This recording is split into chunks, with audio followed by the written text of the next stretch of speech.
से। ले पालक बेटा विरासती ज़मीन का हिस्सेदार है या पोता दादे की विरासत में से हिस्सेदार है? ले पालक ले पालक क्या ज़मीन का हिस्सेदार है पालने वाले की का? नहीं जी।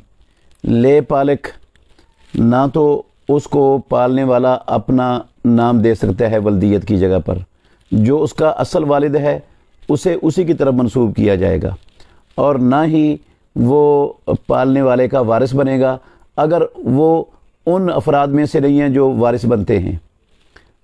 तो और अगर ये बच्चा है तो पालने वाले की बीवी वो जब ये बालिग हो जाएगा और गैर महरम है उस खातून का, तो पर्दा करेगी इससे।